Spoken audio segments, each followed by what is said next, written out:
नमस्कार साथियों, आप सभी का फिर से स्वागत है अपने चैनल ड्यू एजुकेशन में। और दोस्तों, मैं आपको इस वीडियो में बताऊंगा बोल्शेविक क्रांति क्या है और इसके क्या कारण हैं। तो और सन 1917 की रूसी क्रांति में श्रमिक वर्ग की भूमिका का मूल्यांकन कीजिए। दोस्तों, ये क्वेश्चन दोनों एक ही है और इनका आंसर भी एक है। तो जो क्वेश्चन पेपर में ऐसे ही पूछा जाता है आपको भटकाने के लिए, तो मैं आपको बता दूं कि दोनों क्वेश्चन एक है, रूसी क्रांति या बोल्शेविक क्रांति। तो आइए हम देखते हैं कि बोल्शेविक क्रांति क्या है और इसके क्या कारण रहे थे। तो दोस्तों, मैं आपको सबसे पहले बता दूं कि जो रूस बोल्शेविक क्रांति है, यानी जिसे हम 1917 की रूसी क्रांति भी कहते हैं, क्योंकि बोल्शेविक नामक राजनीतिक समूह ने इस क्रांति में महत्वपूर्ण भूमिका निभाई थी और क्रांति की दिशा निर्धारित की थी। रूस के जो जार निकोलस है, यानी और जो जार निकोलस के जो सहपाठी थे, यानी शासक वर्ग था का जो सर्वोच्च धारी शासन इस क्रांति के उत्तरदायी कारणों में सबसे महत्वपूर्ण था। तो दोस्तों, हम इस पर चर्चा करते हैं। तो दोस्तों, काफ़ी लंबे समय तक रूस में साम्यवादी का बोलबाला रहा, लेकिन 1917 ईस्वी से पहले ऐसा ना था। तब वहाँ रूस के शासकों को जार कहा जाता था। जैसे मैंने आपको बताया कि जार निकोलस और जो उसके सहपाठी थे, यानी जो भी उच्च अधिकारी वर्ग थे, उनके जो समूह को जार समूह कहा जाता है। इनका वहाँ निरंकुश शासन स्थापित था रूस में। निकोलस द्वितीय जो वहाँ के शासक थे, लेकिन वहाँ 1917 में लेनिन के समकक्ष एक सफल विद्रोह हुआ, जिसको रूसी क्रांति के नाम से जाना जाता है। इस क्रांति के उत्तरदायी कारक है, हम उस पर अब चर्चा करते हैं। तो आइए देखते हैं इसके उत्तरदायी दोस्तों कारण कौन कौन से थे। पहला कारण है दोस्तों आर्थिक कारक। तो रूस के शासकों द्वारा फिजूल खर्ची से देश का खजाना खाली कर दिया गया था। यानी जब जार निकोलस द्वितीय का शासन था, तो रूस के जो भी खजाना था वो उनको फिजूल खर्ची में खर्च कर रहे थे। जैसे अस्त्र शस्त्र बनाना, कुछ भी ऐसे उसमें कहीं भी कंपनियों को देना, तो जो फिजूल खर्ची कर रहे थे, जिसके कारण जो रूस की आर्थिक व्यवस्था थी वो संकट में आ रही थी, जिसके कारण निर्धनों जो गरीब मजदूर वर्ग हैं उनका शोषण होता, लेकिन पूंजीपतियों का वर्चस्व होता जा रहा था, जिसके परिणाम स्वरूप रूस एक निर्धन देश बनकर रह गया। पूंजीपति किसानों मजदूरों का बुरी तरह से शोषण करते थे। युद्ध के दिनों में भी पूंजीपति ने बुरा लाभ उठाने का प्रयत्न किया।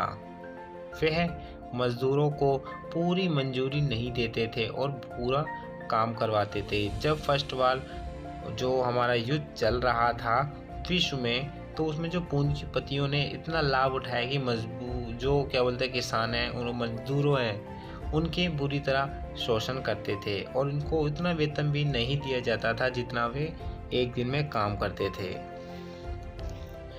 दूसरी ओर वे महंगाई बढ़ाए जा रहे थे। भ्रष्ट सेना अधिकारी से मिलकर उन्होंने इतना लाभ कमाना शुरू कर दिया कि पूंजीपतियों ने कि युद्ध के 8 महीनों में ही सेना को सामग्री पहुंचने की व्यवस्था भंग हो गई थी।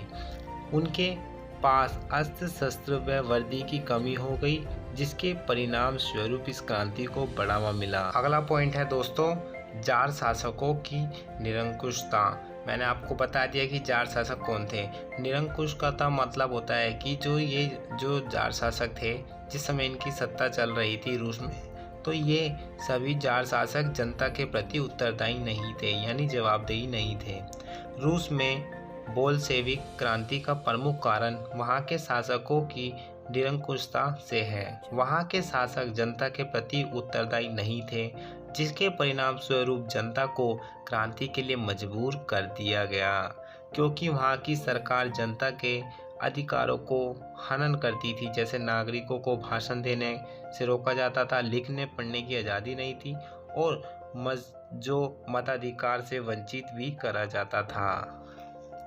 साथ में वहाँ पर समाचार पत्रों व शिक्षा संस्थानों पर प्रतिबंध लगा रखा था। रूस की जनता यानी जार शासकों को समाप्त कर देना चाहते थे, क्योंकि वे जो जार शासकों की जो शासन व्यवस्था से परेशान आ चुके थे।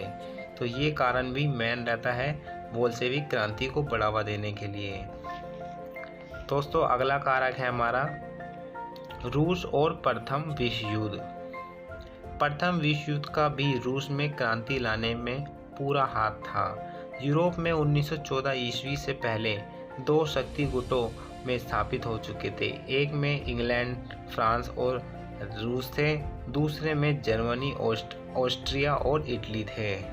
प्रथम महायुद्ध शुरू होने पर रूस बिना किसी पूर्व तैयारी के अपने गुटों का साथ देने के लिए तैयार हो गया। पहले से ही देश में धन, अस्त्र शस्त्रों तथा सैन्यों की कमी आ चुकी थी। तो दोस्तों ये कारण भी रहा था, जब निकोलस द्वितीय का शासन चल रहा था उस समय उन्होंने बिना सोचे समझे, मतलब अपनी देश की आर्थिक स्थिति नहीं जानी, फिर भी इन जो छोटे जो गुटों में मैंने आपको बताया, जहाँ इंग्लैंड, फ्रांस, रूस और जर्मनी, ऑस्ट्रिया, इटली में शामिल हो जाता है बिना किसी तैयारी के, जिससे उसको उस देश में जो भी किसान मजदूरों को जबरन क्या कराया गया था, भर्ती कराया गया था। मार मार के, पीट पीट के उनके परिवार पड़ोसी में सरकार के प्रति विद्रोह की आग जलने लगी, जो ही ये क्रांति की शुरुआत हुई। अगला कारण है दोस्तों 1905 की क्रांति जो रूस में हुई थी। रूस में जनता की स्थिति बड़ी दयनीय हो गई थी। पूरे दिन काम करते हुए उन्हें सभी तरीके से भोजन नहीं हो पाता था। उन्हें वहाँ किसी भी प्रकार की स्वतंत्रता नहीं दी जाने लगी। जनता परेशान आकर 22 जनवरी को जार की बर्बादी का प्रतीक बन गया। इतिहास में यह घटना खूनी रविवार के नाम से भी प्रसिद्ध है। जो कौन सी घटना? 1905 में जो घटना घटी थी।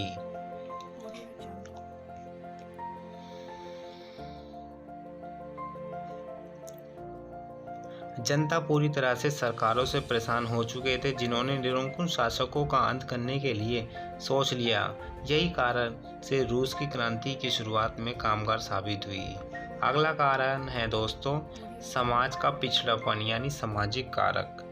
समाज का पिछड़ापन भी इस क्रांति का महत्वपूर्ण कारक माना जाता था। रूस का समाज यूरोप के अन्य देशों की अपेक्षा काफ़ी पिछड़ा हुआ था।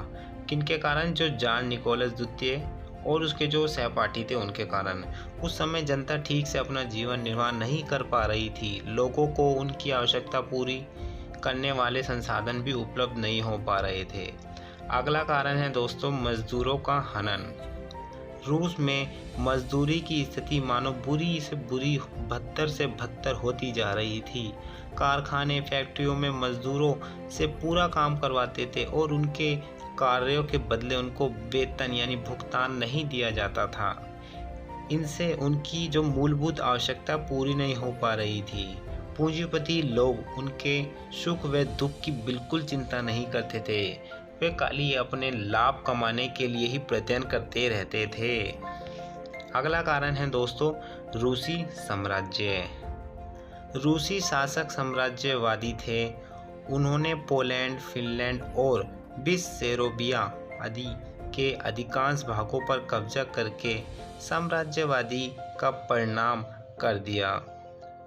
इतने बड़े साम्राज्य को अपने अधीन रखना बड़ा कठिन कार्य था। तो दोस्तों मैं आपको बता दूं कि जो रूसी साम्राज्य ने इन जो मैंने आपको बताया पोलैंड, फिनलैंड, बेसाराबिया के जो भाग है इन पर तो इन्होंने अपना इसमें रूस में शामिल कर लिया, लेकिन इनका खर्चा, राजनीतिक व्यवस्था, आर्थिक व्यवस्था को चलाने के लिए तो धन खर्च होगा। तो वो पहले ही इतना गरीब था और इन देशों का द्वारा खर्चा चला रहा था, तो वो कहीं ना कहीं आर्थिक संकट से जूझ रहा था। तो इतने बड़े साम्राज्य को अपने अधीन रखना बड़ा कठिन कार्य था। इस विस्तृत साम्राज्य में विभिन्न लोग रहते थे जो सदा उसके लिए कोई ना कोई समस्या खड़ी करते रहते थे। इसके अतिरिक्त जार की साम्राज्यवादी नीति भी देश के लिए बड़ी भयंकर सिद्ध हुई, क्योंकि निरंतर युद्धों के कारण इतना धन व्यर्थ में गया कि देश में एक प्रकार का आर्थिक संकट आ गया और सारी जनता जार के विरुद्ध हो गई। दोस्तों कुछ अन्य कारक भी है, जैसे 1916 से 1917 का रूस में अकाल संकट। अगला है महायुद्ध में पराजय का मुंह देखना। और तीसरा है दोस्तों 1905 की जो क्रांति मैंने आपको अभी ऊपर बताया।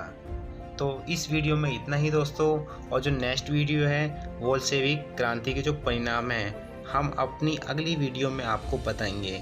आई होप दोस्तों यह वीडियो आपको अच्छी लगी तो प्लीज़ लाइक करें, शेयर करें और कमेंट करके बताइए कि आपको वीडियो कैसी लगी। अभी तक जो भी हमारे चैनल से पहली बार जुड़ा है तो प्लीज़ सब्सक्राइब कर लीजिए ताकि ऐसी ही वीडियो की नोटिफिकेशन आप तक तुरंत पहुंचती रहे।